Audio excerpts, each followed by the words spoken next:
Hello and welcome to Lesson 9 of the Creative Online School's Mastering Adobe Lightroom course. In the last tutorial, I taught you how to use Lightroom's graduated filter tool. In this lesson, I will teach you about the very similar radial filter. This tutorial is brought to you by Creative Online School. The radial filter tool allows you to make certain parts of your image stand out from the rest. You can think of it as a very customized vignette that isn't limited to just black or white corners.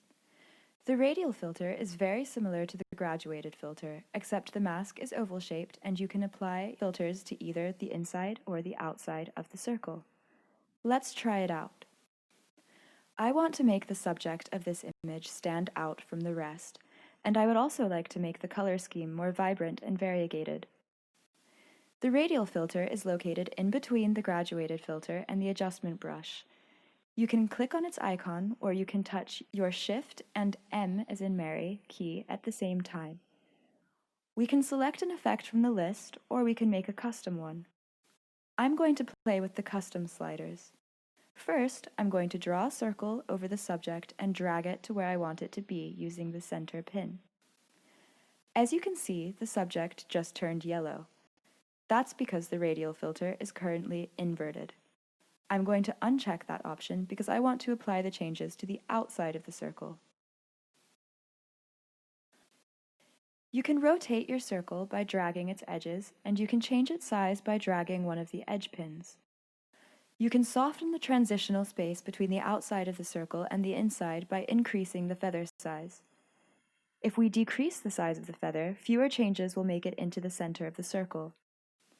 You can also make more changes to your filter settings even after you've drawn the circle by moving the sliders. Just make sure you've selected the pin in the center of the circle first. Now that that's done, the image looks a bit more dynamic, but I'm going to make it even more so by using the radial filter to mimic the presence of sunlight. This time, I'm working with an inverted ellipsis.